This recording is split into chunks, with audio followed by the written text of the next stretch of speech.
явуулдаг ээлжид лайв хэлэх гэж байна. За хүмүүс ортол уламжлалсаар 10 минут хүлээлтийн байдлаар сошиал ярьж байгаа хэрэгтэй. Өмнөдгөл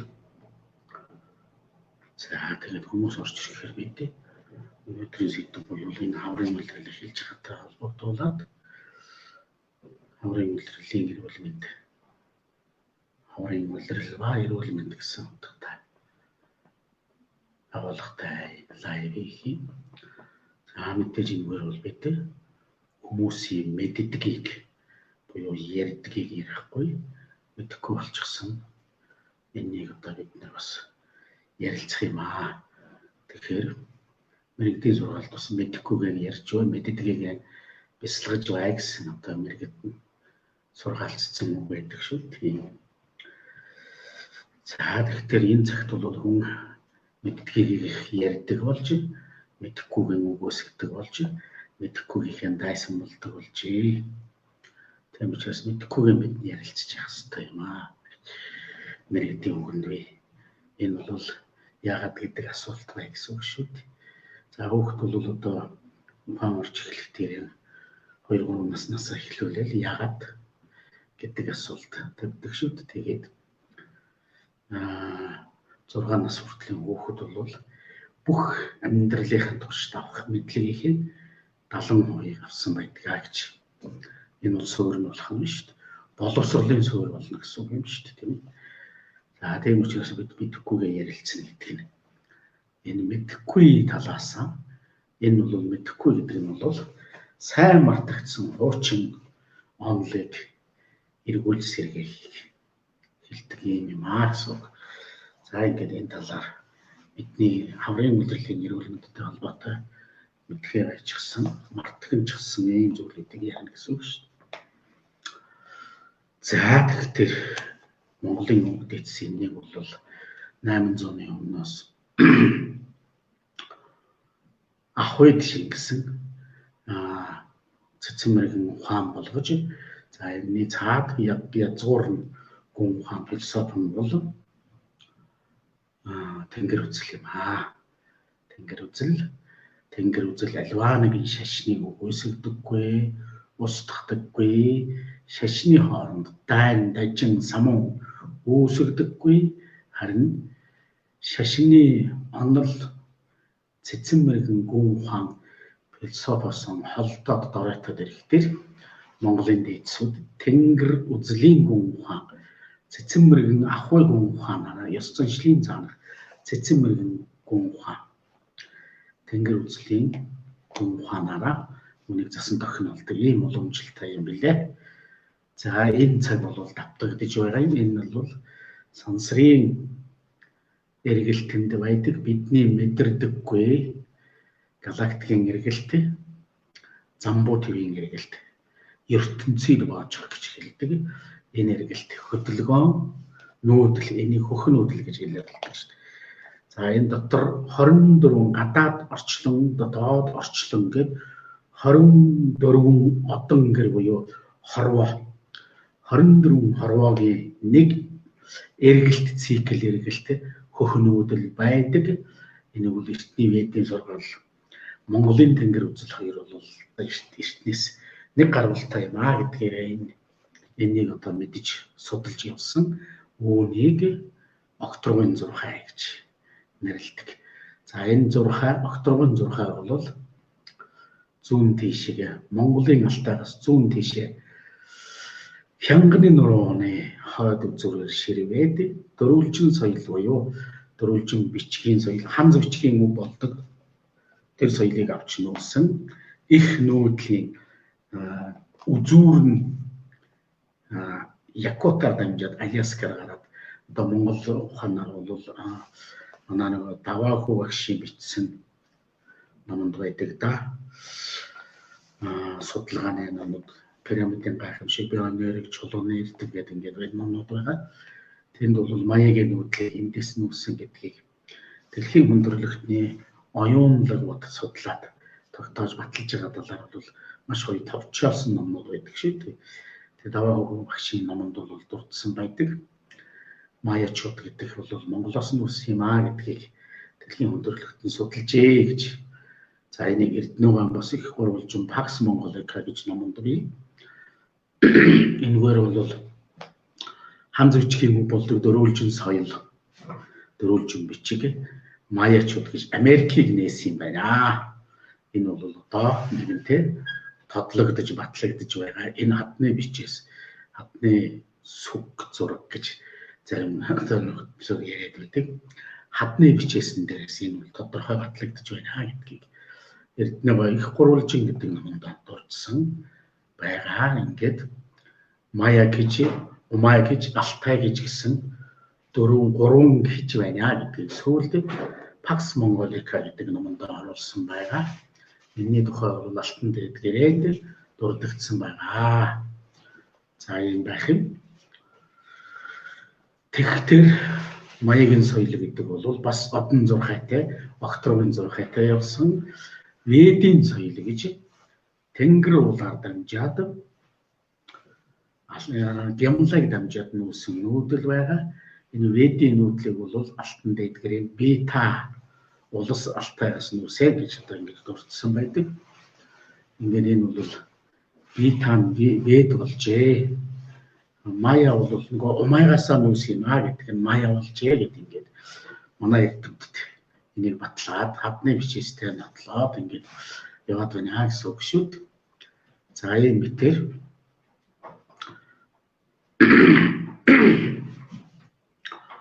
тэгэхээр Монгол Алтайгаас баруун урагшаа нүүсэн Тэнгэр уулаа дамжаад Алтай уулын үргэлжлэл тийм ээ.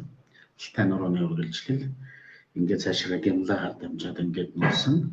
Нүүдэл бол Дравидийн нүүдэл гэж энийг бол дэлхийн улс үндэстэн орчуулахдаа шуун шүтэнтний нүүдэл гэж орчуулсан байгаа шүү дээ тийм үү. Шуун шүтэнтэн одоо яг арабыг нэрлэж байна л тийм үү. Тэгэхээр тэрний их нүүдэл нь бол Алтайгаас нүүс юм гэдгийг хадны бичээснээс бас Эрдэнэбаан тогтоосон байдаг.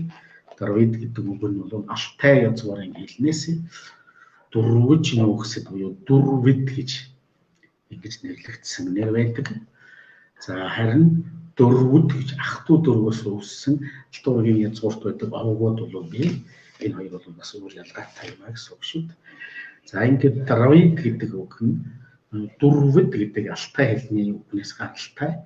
Тэгээд хоошоогоо Евра Азийн баруун эргийг дамжиж хоошоо нүүсээр байгаад Англи хүртэл тийм ээ. Маягийн нүүдэл бол зүүн эрэг дамжиж хоошоо хойгоор ороод Сибирийн хойгоор ороод нүүж байгаад одоогийн Норвег, Шведээр байдаг цаатан цөөхөн үндэстэн байдаг шүү. Энэ хүртэл нүүдэл гэсэн үг. За баруун талаар нүүсэн нүүдэл дээр Дроид гэж бүр одоо Европод очсон нүүдэл нь бол тэгж хэлэгддэг шүү. Энэ мэтээр Монголын Алтайгаас нүүсэн нүүдлүүд бол судлагдж батлагдж байгаа юм нууд болж байх нэ. За инхээр Монгол үг дээдс маань энэ бүхнийг өвлж авч явах юм бол 950 мянган жил энийг Алтайд байхдаа Алтайд Монголоор үсээд тэндээс хиж өрөөс болтлон 950 мянган жил суусан гэд хиж өрөөс наашаа яваад Монголд маань хиж өрөөс болоод хиж өрөөс маань наашаа явж хөгжөөд хүн гүрэн гэдэг дээр ирж хүн болсон юм гэдэг дурдж байдаг юм байна шүү дээ. За ингээд энэ дотор тэр 24 мянган жилийн нүүдэл байгаад байна. За сансарт бол тэр хорвоонууд 24 хорвоо нийлээд 24-өөс 28 одон гэр нийлээд нэг ертөнц болж байгаа. За дотор нь бол 14 нарны аймаг ороод 14 хорвоо дотоод ертөнц биш дотоод орчлон нэг орчлон болж байгаа юм шүү тийм ээ. ертөнц гэдэг нь бол хязгааргүй ингээд мэдэрсэн гэсэн үг юм. Орчлон хорвоонууд бол одоо хязгаартай энэтэй байгаа юм гэсэн үг шүү. Тэгээ 24-өөс 28 мянган жилд сансарт нэг цикл эргэлт хийгддэг нь энэ одоо бидний энэ одон зурхаач байна тийм ээ, сарны зурхаач байна, нарны зурхаач байна. Энэ 3 зурхаан дээрээс тэр сарны зурхайд байгаа одоо Азийн зурхай гэж хэлдэг тийм ээ. Одоо бидний цагаан сар хаврын тэргүүн сарын шинийн 1-ээр тооллого эхэлж байгаа энэ зурхай. Энэ бол хүндрэлт нь л өөрөө зохиосон тооллого шүү дээ. Сансарт ийм тооллого тооцоог нь байхгүй. Харин математик буюу зурхай бол сансрыг тэр чигээр нь хязгааргүй тэр чигээр нь хэмжих энэ бол математик буюу зурхай юм да. Тэгэхээр энийг бол шинжлэх ухааны бүх хаан гэж нэрлэдэг байгаа. За ингэхээр энэ 24,000 жилийн нүүдэл 28,000 жилийн нүүдэл бол сансрын нэг цикл байдаг. Энийг астроном шинжлэх ухаан, сансар судлалын шинжлэх ухаан одоо бол баталж нотолж гаргаж ирж байгаа ийм юмнууд бол байдаг. Энэ бол сошиал ертөнцийн зөндөө байгаа мэдээлэл шүү дээ тийм ээ. За ингэхээр бидний хүүхд байхад бол сансар судлалын хичээл буюу одон орны хичээл гэж монголчууд хэлдэг. Астрономийн хичээл гэж ийм хичээл хүртэл үздэг байлаа. Ингээд энийг багасаа сонирхож явсан хүүхэд байхаас одод тэнгэрийг харж хотны цаана хумдаг хүүхэд байхаас энийг маш их сонирхдаг юм байж ингээд энэ дээрээс хэлж байгаа юм. Тэгэхээр энэ хугацаанд 24,000 жилд 4 их нүүдлийг хийжээ монголчууд. Одоо 5 дахь нүүдлийг хийх гэж байгаанд сансарлуу эргэж нөхөх гэж байгаа юм энерги нүүдэл байх юм. За ингээд энэ мэддэггүй талаас нь ярина гэдэг нь энэ мартагдсан зүйлийг л эрг үзгээд явах гэдэг байгаа тэнгэр үзлээсээ. За ингээд албан ёсоор лайв ихлий одоо хэдэн хүн орсон байгаа. Тавхны шинэ жилийн амар сайн байна уу? Шинэ жилийн буюу бар жилийн 16-ны улаан тэргэл өдөр амар амгалан айлтгая. За ингээд Монголын Мон агуул пэйж группийн уламжлалт лайв эхэлж байна. Өнөөдрийн бидний хийх асуудал лайвын одоо гол сэдэв хаврын улирал ба эрүүл мэнд. За ингээд энийг бол аюурвед талаас нь одоо яриад байвал хүн болгон ярьдаг, мэддэг, сонсдог зүйл. Тэгэхдээ аюурвед буюу анагаахын ведад энэ битагийн авч нуусан 5 ведагийн ведийн гүн ухаан гэж тийм ээ. Энэний 5 дахь веда нь болдог анагаахын веда Монголоос нус юм аа гэдэг нь эрдэнэгийн одоо тэр судалгаагаар батлагдж байдаг юм зүйл нотлогдож байдаг тийм ээ. За тэгэхээр аюурведд бол хүний 506 сар эртнийг улиралд хуваадаг. Тэгэхээр хаврын улирал бол эхний 72 хоног нь хүний элэг цөсний улирал байдаг. За ингээд зам бол уушиг бүдүүнгэдэс намар зүрх хөнхөлцөг нарийнгэдэс өвөл бөөр давсаг улирал болгоны сүүлийн 18 хоногт бол хүний дэлүү хотоодны буюу дархлааны системийг сэргээх ийм улирал байдаг. Аюурведийн онолоор тийм ээ. Гэхдээ дорны буюу Азийн энтхэг рүү одоо тийм ээ ядтын өмнөд экваторын бүслүү рүү ойртох тэр дулаан оронд эрсдэс хасах градусаас доош өнж өвөл болдоггүй газар тийм ээ. За гэхдээ тэнтэй бол ус улирлаа өвлийн улирал гэдээ бас ярьдаг шүү дээ. Ийм газарт бол тэр аюурвед өөр онолтой 5 мохотын онол тийм ээ. Тэгэхээр зуны улирлыг бол зүрх хөнхөлцөг нарийн гэдэсний улирал гэж дулаан оронд бол үздэг. Монголд энэ бол таардаггүй. Тийм учраас өвлийн хүйтэнд монгол хүн мах шөлөөн одоо зооглож байгаад тэгээд малынхаа тан хэлбэрийн мах шөлийг зооглож байгаад зэрлэг ургамал идсэн тийм ээ. Тэгээд энийг алтан дэгдгээр энд бол мал аман нэдэд байхад сүүлэн даргалдаг. Одоо хоньорж ирсэн байдаг л да. Хонь бол аман нэдэд байхад сүүлэн даргалдаг. Тэнд хамаг шимэн бий. Харин хамаг хэмэн ургамлын өрөнд байдгийг шүү гэж хэлсэн байдаг. За ингээд тэр шим хэм хоёрыг хамгийн их хураасан намар сүүн их түнсийн сайхан нөөцөлж авч байгаад тэгээд хаврын тэргүүн сарын шинийн нэгэнд энергийн дутагдалд ороод махны одоо уургаас авсан тэр уург нь тарих болоод хүний бие эрхтэн системийг уургийн түвшинд маш өндөр түвшинд тэжээдэг.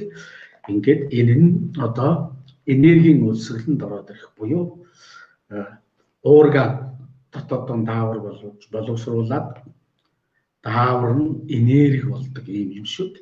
Ийм замыг дамжиж явах тэр хавар бол энергийн буюу хийн хямрал, за хий шар аль аль нь хямрнаа гэсэн үг шүү.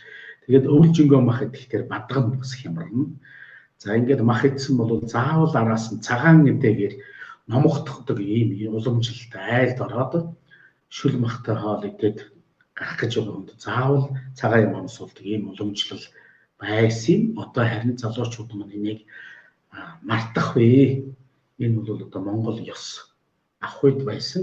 Цаана маш нарийн гүн ухаан байдаг юм шүү. Тэгээд энэ өвлийн хүүтэнд их махаан идчихэж тэр хүүтнийг давж гардаг.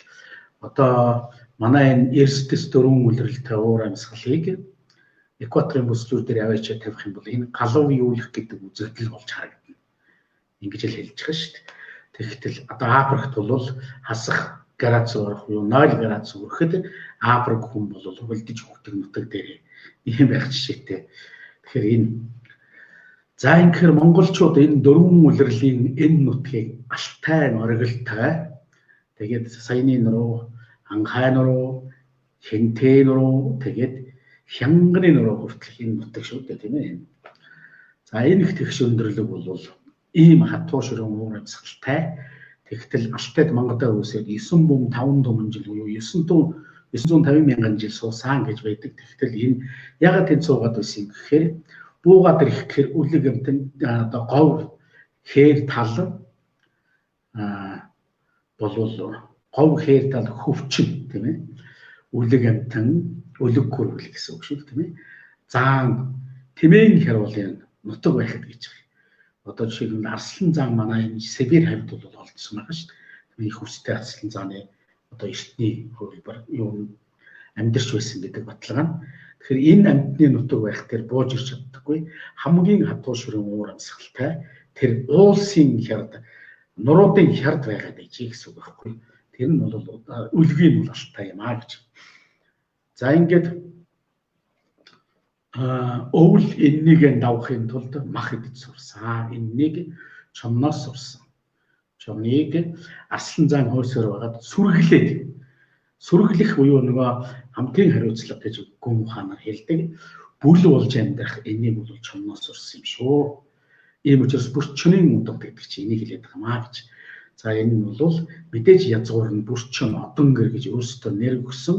Тэр одон гэрээс хамааралтай юм шүү. Самсар огторгоогоос хамааралтай юм шүү гэдгийг хэлээд байгаа юм л. За энэ бол энергиээс хамааралтай юм аа гэсэн үг. Тэгэхээр бидний одоо бусдыг мэдэхгүй байгаа гэдэг нь бол ерөөсөө энерги юм байхгүй. За ингээд хаврын тэргүүн сар нөгөө 5-9-6-9 болоход хаврын тэргүүн сар эхэлж байгаа шүү тийм ээ. 5-9 болоход тавсан будаа гэлдэхгүй гэл тийм ээ. 6-9 болоход 6-сан зам гарнаа гэдэг ингээд болоо ороод эхлэхээр нөгөө бадгам эхэлдэг. Тэгээ бадгам ихтгэх дээрээ нөгөө өвөл их хийсэн бахнэ. Уург ихтэн гэсэн үг шүү дээ. Тэгээд уург нь ихтэй дэндээд ирэхээр бадгам болдог. Бадгам дэндээд ирэхээр мунхаг болдог. Солиорлолт хүргэдэг, галзууралт хүргэдэг ийм явдлууд байх юм. Тэгэхээр энэ цаг бидний энэ цаг нийгэм тийм солиорлолт орчод байгаа юм баггүй. Тэгэхээр энийг бол одоо Чингисийн зарлиг Тэнгэрийн хүслээр хаврын тэргүүн сарыг цагаан сар болгосон байх нь шүү дээ. Тэгтэл одоо хаан дээдсийн зарлагаас хитээдэл намар цагаан сарын их яриад ингээд байдаг гэж болохгүй. Намар тэтэ тэргүй нөгөө зүрх хөнгөлцөг нарийн гэдс гэдэг юм чинь одоо хямралд ордог. Энэ цаг бол хамгийн их уурагтай цаг учраас нөгөө шар бус нь одоо зүрхэнд хүрнэ гэж одоо ярьдаг шүү. Пологдох гэж авах учирсан тийм ээ. За ийм байдаг шүү дээ. Тэгэхээр энэ бадгам ихтэй дэлхтэр хий шар бадгамын тохиргоо алдагдаад мунхаг болоод ирэх юм бол ерөөсөө үндэстэн улс энэ хүндрэлтэн оршихуй юу гэдэг дээр л хүрч байгаа. Тийм учраас энэнийг засахын тулд энерги хэрэгтэй. Хийн хэрэгтэй юм аа. Тэгэхээр хий шар бадгам гэж гэж тийм ээ. Ерөнхий энерги агуулгыг цаашаа гам бол нөгөө хоосон чанар гэж хэлээд байсан. Атом молекул чанар нь бол одоо нэвтэрч чадахгүй байжээ. Суурин соёл иргэншил. Тэгвэл Монголын өвгдөс дэлхийн 9 мөрний ихийг цэвэр ариунаар нь сахиж байх ёстой үүрэгтэй үндэстэн бол энэ хөх нурууд Монгол юм шүү гэж хэлсэн. 9 мөрний их гэдэг нь усны атом молекулыг хэлээд байгаа юм баггүй юу. За ингээд ус бол 5 чанартай болж шүү дээ тийм ээ. Хатуу шингэн хий буюу мананцар чанартай ингэнгүүтээ энэ нь энерги болоод ирэхээр атом молекулаас тийм ээ. Атом электроноос, атом цөмөөс гэдэг ингээд яваа шүү дээ тийм ээ. Атом нейтроноос, атом протоноос гэдэг ингээд явна гэсэн үг шүү. За энийг мэддэг. Монголчууд энийг л мэддэг гэсэн. Монголын өвгдөс энийг эрхшээдэг, гартаа атгадаг ийм үүрэгтэй юм шүү гэж. За ингэхээр бид одоо яах вэ гэхээр хүн төрлөختөн одоо энэ шинжлэх ухаан, Оросын шинжлэх ухаан судлаад сая бол бас хүнийг 80% энергийн хоолтой юм байна. Энэ хоол хүнснээсээ ерөөсөө 20% уураг авдаг юм байна. Түүнийг боловсруулдаг юм байна гэдэг нь алхимийн үйлдвэр болдог юм байна гэдэг хэлсэн байна шүү. За ингээд нөгөө алхимийн үйлдвэр маань хавар хямарч эхэлдэг. Хаврын дэргүүн сараас эхлээд нөгөө хий шар бадганы дахиад алдагдсан тийм ээ. Энэ маань дэлхийн ээжээс маань буюу бидний энэ дөрвөн эрсдэс уур амьсгалаас хамааралтай юм. Ингээд одоо манай Монголын энэ одоо нэгсэндээ цагаан хэрэмнээс хоошоо гэсэн үг юм та баг тийм ээ. Цагаан хэрэмнээс хоошоо бол газар хөлтөөд нөгөө итвэн дэлхийн ээж маань дархлааны тунгалаг судалдаг, усны урсгал зогсож бөглөрдөг, хий судлалын урсгал нь буюу газрын гүн рүү орж байгаа энергийн судлууд зогсож амардаг ийм цаг юм шүү дээ. Энийг үлрэл гэж хэлж байгаа тийм ээ. Яг ийм үед тэгэхээр хүний хий шар бадганы хямрал ийм байдалд хүргэдэг юм аа. Энэ бол маш өндөр ухамсарын хямралд оруулдаг юм байх. Ухамсарыг усны атом молекул авч явдаг байхгүй юу? Энийг физикээр бол нейтрino энерги, алхимиэр бол ус төрөгчийн гели гэж нэрлэдэг байна шүү дээ тийм ээ. Тэгээ энийг тус тустай онолдоод нэгдмэл онолд оруулж чадахгүй болоод ирэхээр тэнгэр үзлийг нэгтгэж өгдөг. Энийг шинжлэх ухаанаар бол эцсийн нэгдлийн онд буюу шинжлэх ухааны бүх салбаруудын нэгдэл супер нэгдэл гэж нэрлээд хайгаад ирэл хийлээ болохгүй байгаа ийм үзэгдэл. Тэгтэл 800-ны өмнө Монголын өвгдөөс энэ эцсийн нэгдлийн онол нь ерөөсөө энерги дээр нэгдэх юм шүү гэдэг. Тэгээд энэнийг бол одоо энэ физикийн шинжлэх ухаан бол бүр нарийсаад нөгөө метафизик буюу ухамсарын физик маань квантын физик буюу эгэр бөмбөгийн физик рүү яваад орчих дээр энэнийг нөгөө шашны хоосон гэж нэрлэдэг байсан юм чинь хоосон биш юм байна. Оргуу хоосноос энерги бий болдоггүй юм байна гэдэг одоо эрдэмтэн Эйнштейн бол тодорхойлоод батлаад өглөө шүү дээ. Тэгэхээр бурхны шашны хоосон чанарын онол гэдэг хоосон гэдэг үг одоо энэ цагт тохирохгүй байна гэсэн үг. Хоосноос энерги бий болохгүй гэдэг шүү дээ. Тэгтэл энергиэс матери бий болгодог. Материйг хэн бий болгодог вэ гэсэн чинь энергийн нэгдлийн бөөмийг нь гэрэл гинэ. Энергийн нэгдлийн бөөмөс асж байгаа гэрэл маань матери бий болгож байна. Энэ бол протоноос гарч байгаа протон энерги гэрлийн бөөмийг бий болгож байна. Гэрлийн бөөм нь материйг үүсгэж юм байна гэж. За ингээд эргүүлээд нөгөөдгөө гэрэл болгоод байгаа гэдэг материйг. Тэгэхээр бидний энэ цогцос бол одоо нэг хоосон чанартай юм а гэдэг ингээд байсан чинь үнэхээр бидний физик буюу хоосон биш шүү дээ.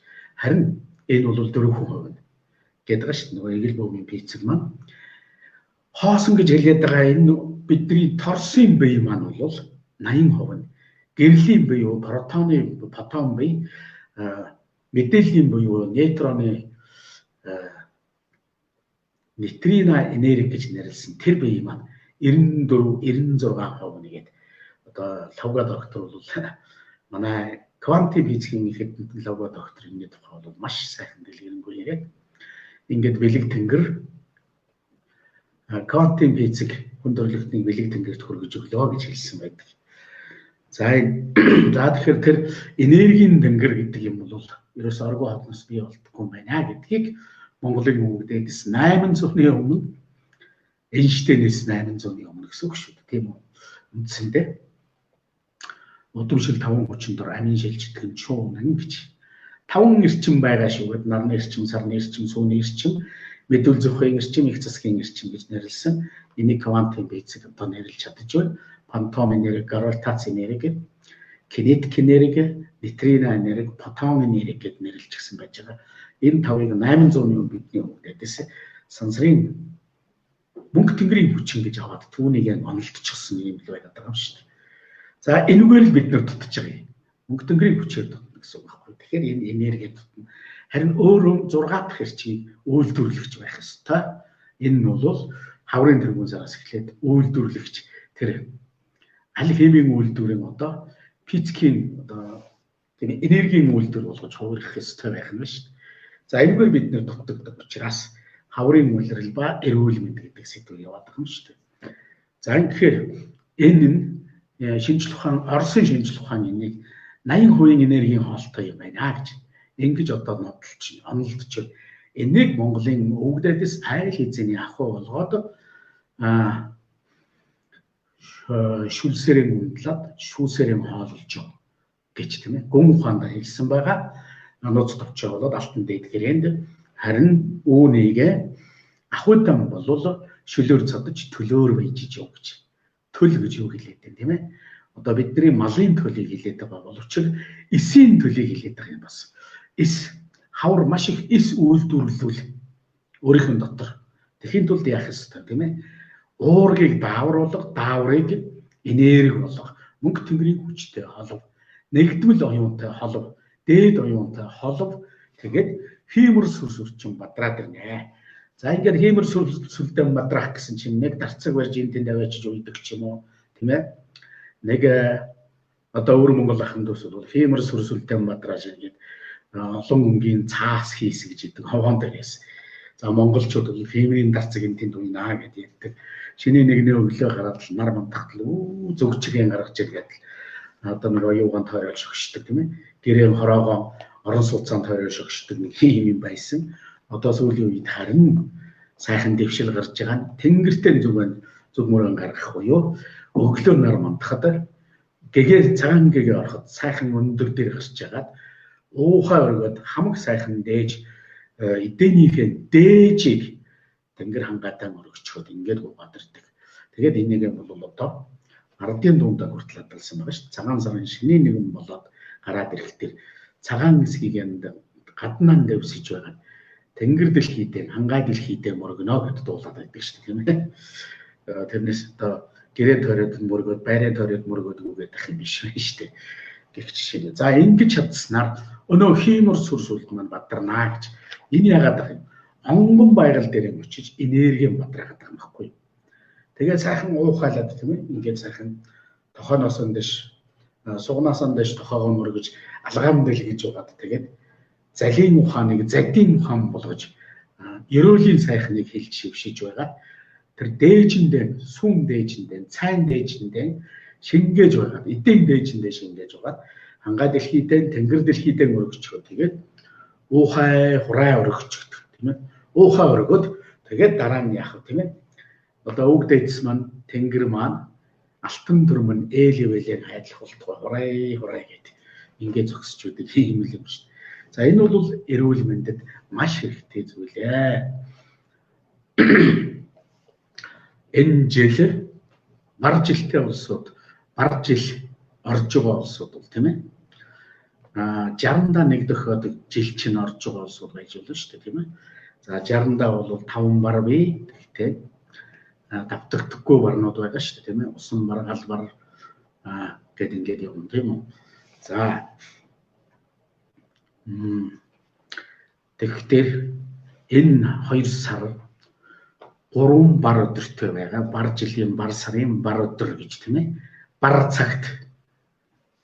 За жишээлх юм бол бар жилтэй хүний харш жил нь бол тийм ээ. Бич жил, могоо жил, үхэр жилтэй 3 хүн бол тэр бар жилийн, бар сарын, бар өдөр хиймэр сүрсүлтэй буюу тэр эрүүл мэндийн бадраадаг энэ өдөр бол байгаад байгаа шүү дээ. Одоо энэ 18-нд тохиож байгаа 15, 17 бар өдөр байгаа байх шүү. Ухааны дээр харахаар 2 сарын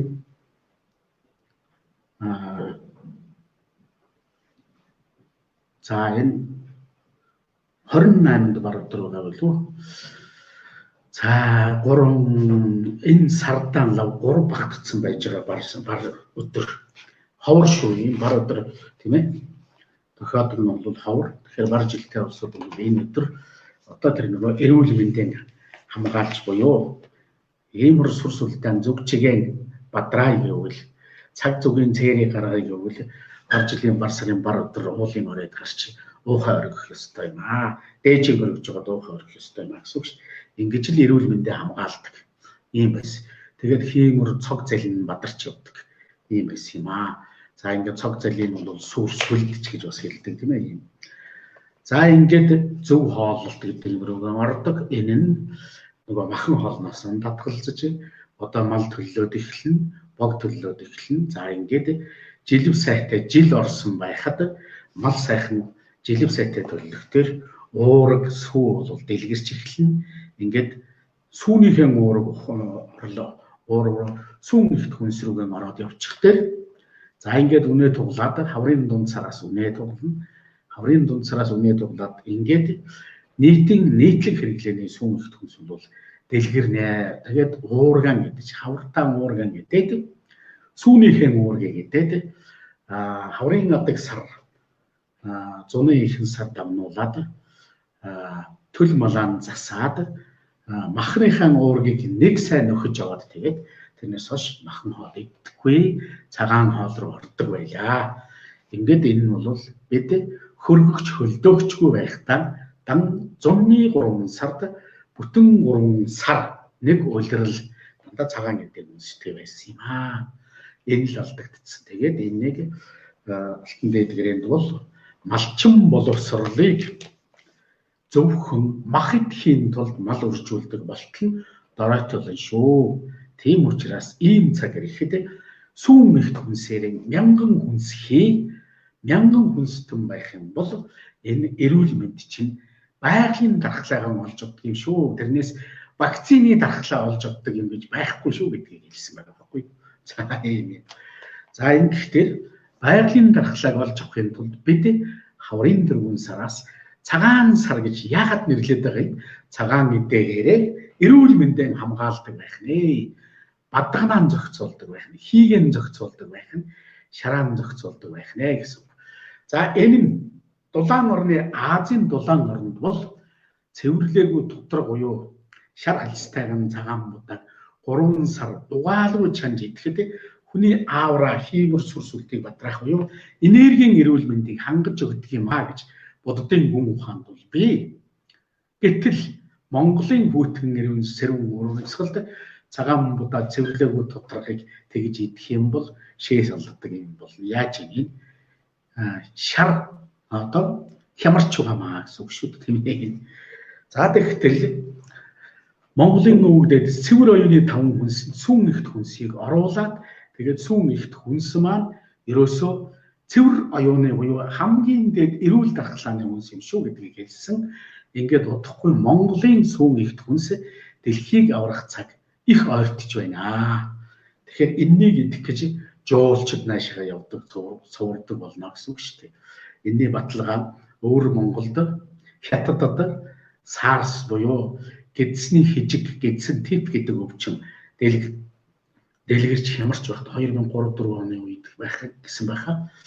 Тэгэхэд цагаан мэдээ иддэг Монгол саатан ганц ч өвөгдөг өнгөрсөн шүү дээ. Тийм үү?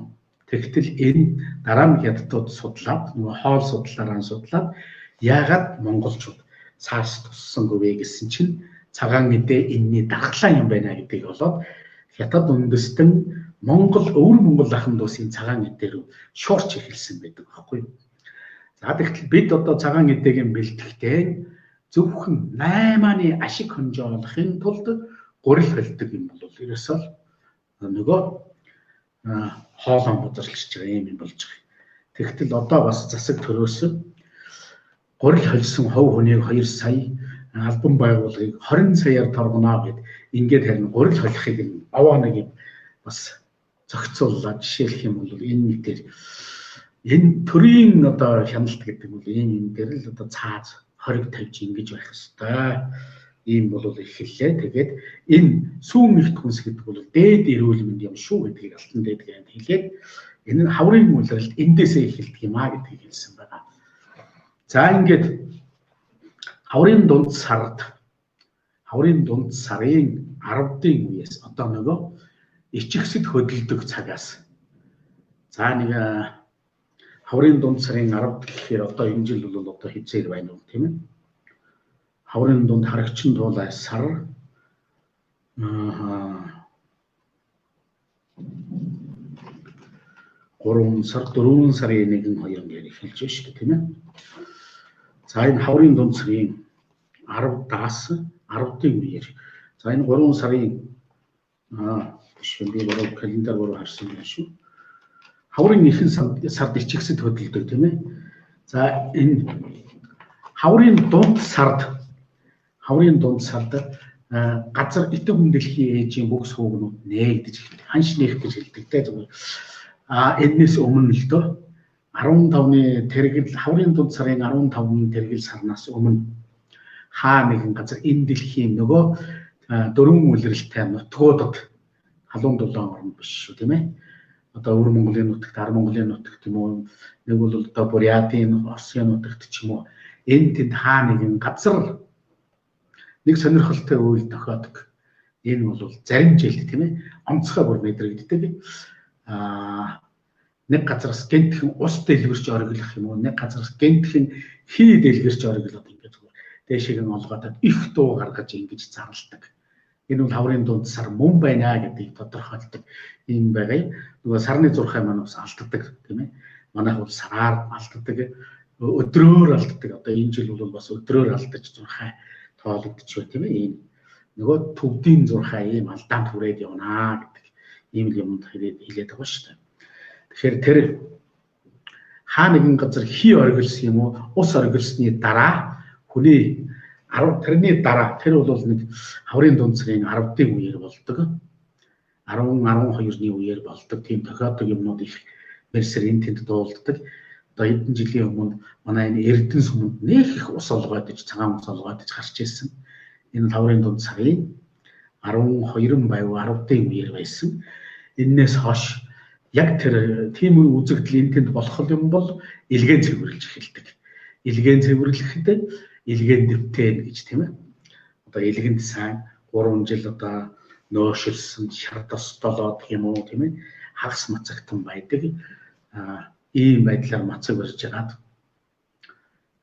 тэгж байгаад хаврын дунд сарын туулай сарын шинийн 14, 15, 16 гэдэг өдөр шинийн 15-нд яг сар цагаан дэргэл болоход хүний цусны хүүдээ цусны сувг нь хүүдишгээ бүрэн нээгддэг нэг шөнө байдаг. Энэ бол аюурвед дээр тодорхой тэмдэглэгдсэн байдаг.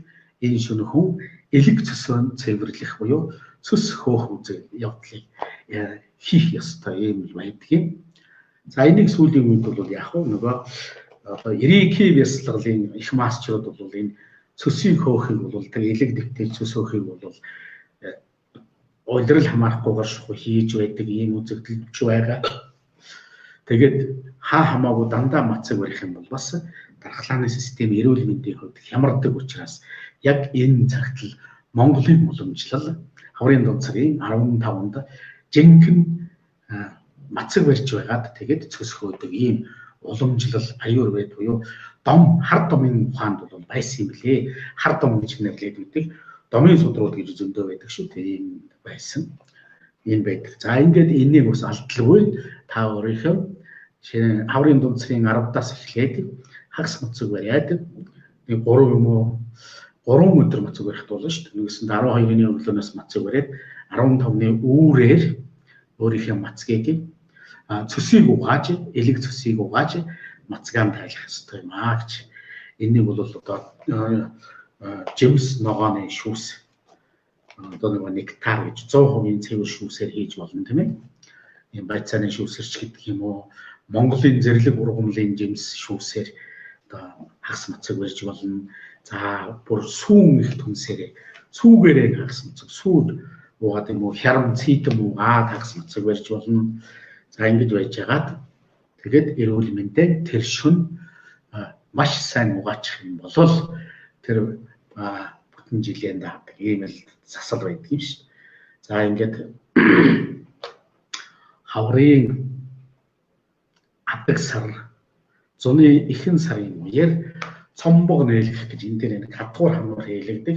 Одоо энэ коронавирусын вакцины болоод коронавирус туссан хүмүүс бол бас энэ уламжлалт ёсоор захын малчин нөгөө үртэй хүүхдтэй зааж өгöd морин хатгах сураад үнэгийн хатгах сураад дараа нь хүнээн хатгахдаг юм байсан.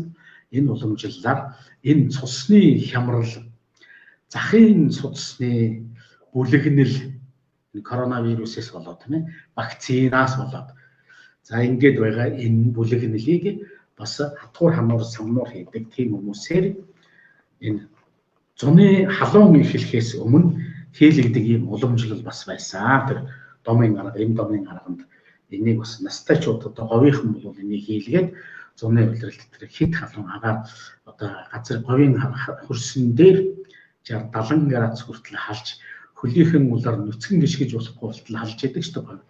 Тийм халуунд бол дархлааны нөгөө цусан судасны даралт гэдэг юм тийм ээ тарихны даралт харуулт зүрхний хэм шигдээс алдах гэдэг ийм өвчнүүд бол байгаагүй. Ийм мэтээр эрүүл мэндийн сахиж байсан уламжлал домын арганууд бол судралт маш их байдаг байсан. Энийг нь залуучууд нь мэдэхгүй. Тэгээд энэ даралтын хэсэг гэдэг өвчин бол сүүлийн үед маш их ихсэж байгаа. За тэгээд захын цусан судасны бүлэгнэл бөглөрлөөс болоод тэгээд шимжлэх ухаан ангаах маань энийг одоо бас онолдож онцлогтой бас өчигдөр дутагдaltaйш байх шиг байна. Ингээд захын судасны бүлэгнээд ирэхээр зүрхний дутагдалд орлооч гэдэг юм уу, буруу онцлох, буруу онцлогч юмнууд байна. Тэгвэл уламжлалт ангаахаар энийг бол дорн сайхан засаад одоо нэг харуулт авсан юм шиг ийм тийм ээ тархинд нь харваагаа мөртлөө захын мэдрэл нөгөө дөрвөн мөчнийхэн судасанд харуулт авчаад байна гэсэн үг шүү. За ийм хагарал магарал явж биеийн дээр хөх няцуулах ч юм уу энэ гар хөлийн энэ дээр энэ үзэгдлүүд хөл дээр ч юм уу. За ингээд нөгөө хөл гар ихтэн сулрах тийм ээ нөгөө булчингийн сулралд орох ийм үзэгдлүүд энэ бол гурван судлаан зэрэг ажиллаж чадахгүй байгаагийн үр дүн юм аа гэдэг. Энэ бол бидний анх эхэлсэн нөгөө цагаан лох унших лайв бол энд маш сайн туслах ёстой байсан. Энийг бол одоо тоож авч хэрэгэлсэн нь бол ийм хямралд ороогүй яваа шүү. Энэ бол одоо бидний заасан хичээлээр батлагдаж тэнд суусан цагаан лох уншсан улсууд бол энийг гурван судлаан гал болгож чадсанаар энэ цусан судсын хямралд бол ерөөсөө ч ороогүй явж байгаа юм улсууд зөндөө бий. Одоо би ч гэсэн өөрөө бол энийг л амьдрал ахуйдаа хэрэгжүүлж гэр бүлдээ мөр хүүхдтэй хэрэгжүүлснээр одоо вакцин гүгээрч гэдэг юм уу вакцин хийлгсэн байлаа ч гэсэн тэр оруу чанарыг нь арилгаж авч гарч чадаж байгаа юм дархлаанууд байгаа шүү. Энийг энэ хаврын улиралд маш сайн хийх ёстой. Тэгээд энергийн улирал гэдгийг маш сайн санаарай. Хийгэн одоо энерги болгож хураах улирал юм шүү. Ийм учраас энэнийг бол одоо яах вэ тийм ээ цагаан лох уншаад байхад л нөгөө гормон дааварчин энерги буюу мэдрэлийн нейрон гэдэг энийг мөнх тэнгэрийн хүчин гэж хэлээд байгаа юм шүү тийм ээ. Энтэй холбогдох стандарт хэмжээнд хүргэж өгч байгаа юм үзэгдлээ хийгээд байгаа юм. За ингээд энийг бол агуу их Чингис хаан нь мөнх тэнгэрийн хүчинд агуу их суу залгийн эвэлэр гэж тийм ээ. Суу зал гэдэг. Суу гэдэг нь бол мэдрэлийн нейрон руу авч байгаа энергийн хүч юм. Зал гэдэг нь дархлааны тунгалаг судсаас эргүүлж сацрааж дэлгэрүүлж байгаа хөх торсын бие юм шүү. Энийг 6 дахь эрчмээр нь буюу хий мор гэж нэрлэдэг. Тэр хязгааргүй хурдны гэрлийн хурд тогтмол гэдээс чинь худлаа байна гэд Хокинс хэлээд тэгээд тэнгэр тайлсан байгаа ш. Баталж чадаагүй гэтэл 800 он бидний өвдөдөөс гэрлийн хурдан нейтрино энерги гэж нэрлэж байгаа. Тэр протоны фотон энерги гэж нэрлэж байгаа. Тэр хоёр эрчмийг гурамсан эрчис буюу олонлохыг сөлжихгүй гэж хэлдэг. Эрчис болгоод өгөх юм бол элчис нь гараад ирэх дээр хязгааргүй хурдыг авдаг хайрын гэрлийн хурд юм шүү гэдгийг хэлсэн. Ингээд бие биентэйгээ үзэл онолын дайн хийх биш хайрын гэрлээрээ нэгдэж чадах юм бол бид дэлхийн энэ хямрал аюулаас ямар ч эрсдэлгүй буюу хамгийн бага эрсдэлтэй гарч чаднаа гэдгийг бидний мэрэгд эцүүд 800-ны өмнөөс бидэнд хэлж сургасан. Буддын гүн ухаан ч гэсэн нөгөө бурхан багшийн Сиддхартха багшийн 84 мянган муу сэтгэлийг засдаг 84 номын чуулган гэдэг бол энийг л засдаг гүн ухаан байсан шүү. Харин энийг эгэл хүн болгон мэдж явах ёстой гүн ухаан байсан. Харин мухар сохор үзэл рүү оруулсан шарын шажин гэдэг бол буддын гүн ухааныг эгэл хүн ойлгохгүй болтол нь эргүүлсэн юм л байх нь шүү дээ. За ингээд энэ хүргээд би яриагаа өндөрлөж Амандатын асуулт хариулт байвал нэгэдийг хариулъя.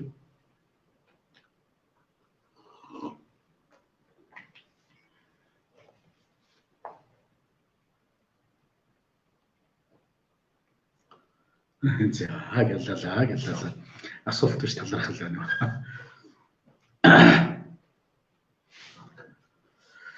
За эдгээр зөвсөө байх вэ өдрөн гэж юм тийм ээ. Хаврын дунд сар буюу туулаа сар одоо бол бар сар явж штэ тийм ээ. Бар сарын 16 туулаа сарын хаврын дунд харагчин туулаа сар тийм ээ. Хаврын дунд харагчин туулаа сар маань за би календар дээрээс харж байгаад хэлье.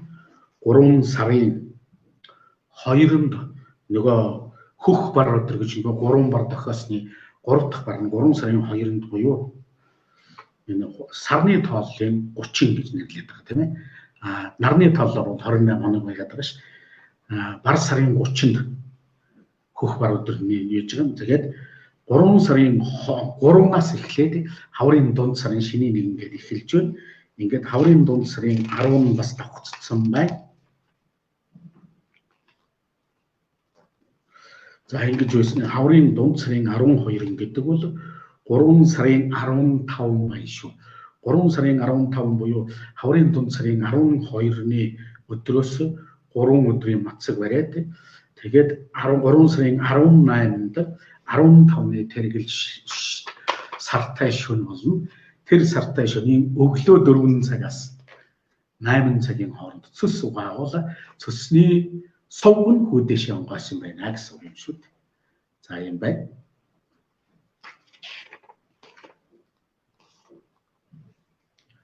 За.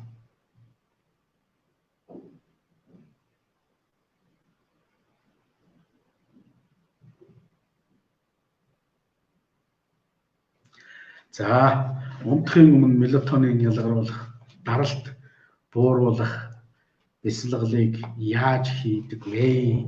За, бясалгалыг бол бид нэр хичээлээр заадаг тийм ээ. Энд бол манай хичээл сууж энийг бол үзэж болно. Энэ бясалгал суусан хүн байна уу, суугаагүй хүн байна уу?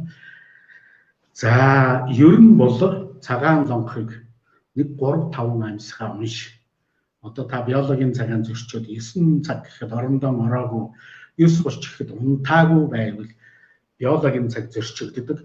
9:30-аас 9 цагаас 1 цагийн хооронд энэ мелатонин, серотонин, гистамин гэж хаан булчирхааны өдрөмжөөр боргоцоо булчирхаа үйлдвэрлээд өнчин тарих түгээдэг тэр дааврын охиуд гэсэн үг шүү дээ тийм ээ.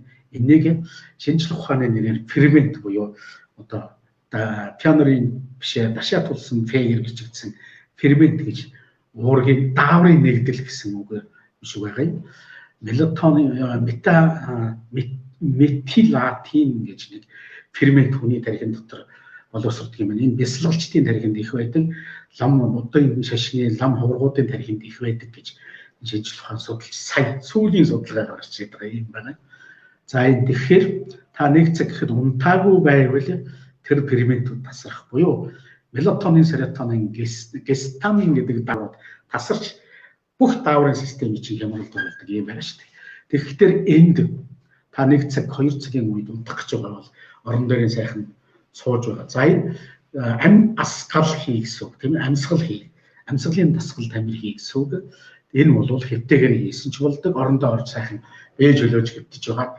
Чивчивтэл амьсгалаа татаж ирээд тэгээд цагаан лонх тоолж болно тийм ээ. Тарин уншиж болдог. За ийм байгаа.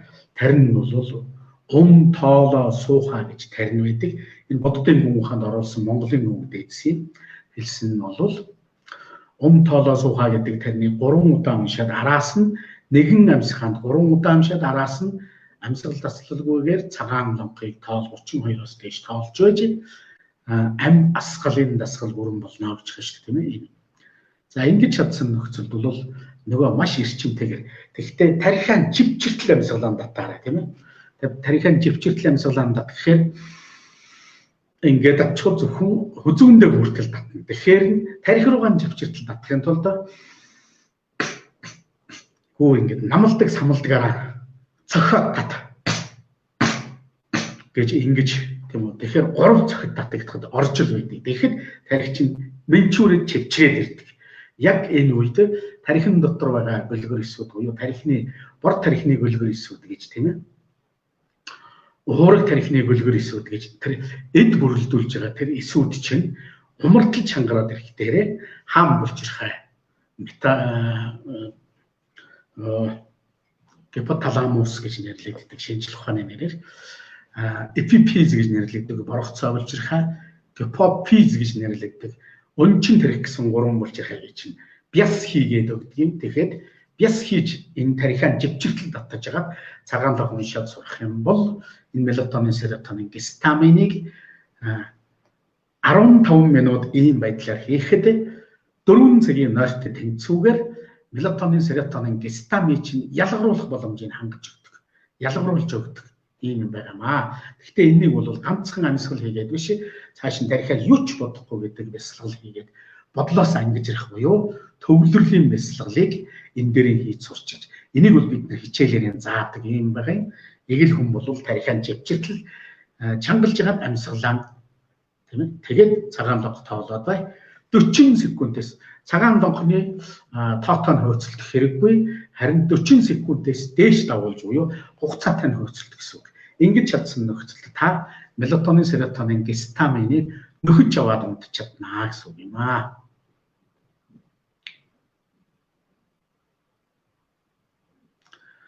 Сөсөн шар сүүгээр угаадаг Монгол ёсоор бол тийм ээ. Сайхан нэг 2 литр сүү бэлдэж тавьж байгаа. Тэгтээ үнэн сүү шүү тийм ээ. Хуурай сүү биш. Нөгөө үйлдвэрүүдийн найруулсан хуурай сүүний орцтой сүү биш шүү. Үнэн сүү яг Монгол үнэнээс саасан тийм ээ. Сүү худалдаж ав. Тэр чинь хөлдөөгээрэж хүртэл байгаа шүү дээ. Тэгээд тэрнийг бэлтгэж байгаад 15-ны шөнө өглөө үүрээр нэг 2 цагийн үед босоод 2-3 цагийн үед ч юм уу босоод тэгээд тэрнийг ээдүүлчих жоохон тараг хийгээд Монгол тараг хийгээд ээдүүлээрээ тэгээд шар суу гараад ирнэ. За гадуур бас үйлдвэр дэлгүүрүүдэд супермаркетуудад шар суу савлгаатай байдаг ч болцсон байгаа да. Тэр бол үнэн шар суу мөн үү тэгвэл тэрнийг бодлож аваарай гэсэн үг тийм ээ. За ингээд тэрнийг өглөө 4 цагаас 8 цагийн хооронд тэрнийг уух ёстой. Тийм үү. За 3 цагаас 5 цагийн хооронд ууж болно. За ингээд цөсөөрөө гівдэх нөгөө талаараа гівдэх ингээд 15-20 минутаар ингээд хоёр талаас сэлгэж гівтэж байгаад тэгээд хөөнөө. Ингээд өглөө нар мандахад цөсөн хөөгд дууссан байдаг. Ээдүүлсэн сүүнийхэн шар сүүгээр цөсөн угааж хөөгд харин ээдмээр нь нөгөө мацагаан тайлбал маш сайн болдог юм шүү. За юм байна. Цөсөн авахулсан таны элэг байгаа. Элэгний сувган дотор чинь нөгөө өтгөрөлт, хатуурал, шаваржилт энэ байгаа шүү дээ. Тэрнийг ухаана гэсэн үг байхгүй юу? Цөсний сувг байхгүй ч гэсэн элэгнээс чинь бохирий чинь хоогод цэвэрлэнэ гэсэн үг юм шүү дээ. За энийг харин мэдээж нөгөө элэгэнд одоо ямар нэгэн мэс засал хийлгсэн, элэг тайруулж хасуулсан ч юм уу тийм хүн бол энэ болохгүй эмчийн хяналтанд байх хэрэгтэй. Цөсөндөө чулуутай хүн бол заавал эмчийн хяналтанд байхгүй бол болохгүй шүү. Харин том чулуутай хүн бол бүр сувгаан бөглөөд гарч чадахгүй тийм чулуу бол бас аюул болох магадлалтай шүү.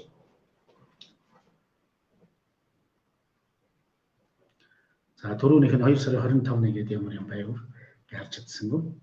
2 сарын 15-ны баасан гарагт 100 мапаар танилцуулах сургалт. Манай зар за За жаага цусны даралт ихтэй хүн хэдийгээр цус хануулдаг вэ? Хэр үр дүнтэй вэ? Зүрхний хэм бас маш их алдагддаг, маш их юм уудаг, нэмэр алгаа. За эмийн хордлогонд орцсон юм чинь гэсэн үг тийм ээ. Энэ улирал болгоны сүүлийн 18 хоногт жишээлх юм бол луу сарын хаврын адаг сар луу сар тийм ээ. Луу сарын 12-ноос хойш 18 хоног байдаг. Энд цусаан хатгуулж хануулж самнуулж болдог юм шүү. Тэгээ мэдээж энэ тан ууж байгаа тийм ээ. Уламжилт амгаахаар бол цусыг ялгаруулах тан уудаг. Нөгөө нөжрөөд байгаа, бүлэгнээд байгаа тийм ээ. Тэр хоруу чанартай, өвчин болоод байгаа. Хий шар бадганы ч нөгөө ураагур судас цуглуулж авчирч чадахгүй энэ тэнд бүлэгнээд бөглөрөөд байгаа тэр юм чинь ялгаж өгдөг тийм ээ. Шингэлж ялгаж байгаад тэгээд хатгуур хануур самнуур хийдэг. Тэгэхээр тангийг ууж агаад тэгээд хадгадаг эмнэлгүүд хүртэл байгаа шүү дээ одоо. Тийм эмнэлэг эмчнэр хүртэл одоо сүүлийн үед маш идэвхтэй хөгжиж байна. Гадаад дотоод. За минь дамаар боллаа. Маш сайхан мэдээлэл өгсөн баярлалаа. За айлын хямж ашиглан тэгтээ сарыг ажиглан тийм үү? Сар бол гудлаа хэлдэггүй. Өвөг дээдс маань бол хэлсэн байгаа Чингис хааны харизматикт байдаг тийм ээ. Үл хөдлөх саран мэт чин үннээр дурыг булааж гэж хэлсэн байдгийг. Сар хизээч хөдөлдөггүй байхгүй. Энэ жил шинийн манай шинийн нэгэнд шинийн 2-ны сар гарсан шүү дээ тийм ээ. Тэгээд Азад бидний манай битүүнд шинийн нэгэн болж байсан. Тэгэхээр энэ алдаа нь хаана байна вэ гэдэг энэ сар хараад харагдчихийдэг. Шинийн 2-ын шинийн 3-ны сарыг харахад л харагдана. За 29-ны сарыг харахад харагдана. Мөн 14-ний сар гарч ирэхийг харахад танигдана. 16-ны сар өглөө нартай цуг жаргахад нар мандаж байхад 16-ны сар жаргаж байдаг. Тэгэхэд танигддаг. Энийг таньж болдог. За энэ календар хуайлын аль нь алдаж байна вэ гэдгийг тэн дээрээс харчихж болдог. За нөгөө тэрвшийн зурхай гэж ярьдаг байсан тэрвшгийн календар бол энэ жил сарыг яалт байхгүй алдчихсан тийм ээ. Ийм л байгаа. Олон янзын календарууд байна. Тэр болгоно ер нь бол гамдангаас гарсан календарууд бол нэг л хэвийн календар байгаа. Энэ бүгд алдсан шүү дээ тийм ээ. Тэрвшийн календар гэж ярьдаг тэр алдсан. За харин махулгаан календар гэж ярьдаг тийм ээ. Махулгаан календар бол энийг яг алдаагүй. Тэгэхээр энэ одон зурхайгаар хийгээд байгаа календар. Тэгэхээр энэ бол алгасдаг өдөр байхгүй, давтдаг өдөр байдаггүй календар бол хамгийн ойрхон яваад байх шиг байдгийг. Тэгвэл сараа харж ирж зөв бурууг нь таньж чаддаг юм аа. Тэгэхээр одоо энэ дээр бол 10 гэдэг одоо жишээлх нь бол энд шинийн 7 гэдэг 2 давтаад 3 байхгүй болсон. Шинийн 3 хамгийн бэлэгт сайн өдөр нь байхгүй болсон. Шинийн 7-нд 2 давтаад явчихсан энэ байж байгаа. Энэ бол яг тэр нь нөгөө дэлхийн нөгөө талын бөөрөнд буюу Америк дэлхийг таараад байх. Тийм л зурхаа сарны хойно боллоо гэсэн үг шүү дээ. Манайд бол 12 цагаар алдчихад байна гэсэн үг шүү. Тийм учраас хойнлыг давтуулж яриад тэгээд алгасуулж давтуулж өчээд алгасуулж өчээд гэдэг нь энэ. Ерөнхий агуулгаар бол тэгээд голоо бариад яваад байдаг. Харин өдөр алгасдаг юм гэж яаж байх вэ тийм ээ? Өдөр давтдаг юм гэж яаж байх вэ? Ийм л болчиход байгаа. Энэ бол зурхаач нарын алдааг засдаг цагаан шүхэрт гэдэг ном байдаг шүү дээ. Тэрэн дээр бол энэ тухайс дурдсан байдаг. Зурхаачийн буруу зурсны алдааг ариусгаж засах болтугай гэж уншиж байдаг юм шиг байдаг. За буддын хүн ухаандаа хүртэл энийг бас одоо шүүж тунгаадаг ийм ном байж байгаа гэсэн үг. За ийм байна.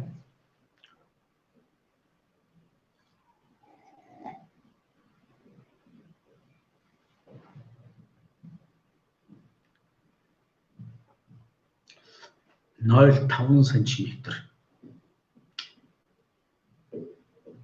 Энэ ч одоо 0.5 см гэхээр 5 мм жижигхэн чулуун байна да тийм ээ. Эмчийн хяналттай байгаа шүү. Цөсөнтэй чулуутай юм бол эмчийн хяналттай байхгүй цөсийг чинь таглаад сувгийн таглаад гацчихж мэднэ. Тийм учраас сайн барьж бол энийг хөөгд гаргачихдаг юм чинь байгаа шүү. Монгол уламжилт амгаахаар бол тийм ээ. За тэр юуны багш нар бол Эрикийн багш нар мастеруд бол энийг бас хөөгд гаргацдаг чадвартайч багш нар байдаг да. За юм бэ. Тэгээд одоо өнөөдрийн хувьд одоо асуулт энэгээр дүүрч байгаа бол ингээд өндөрлөе.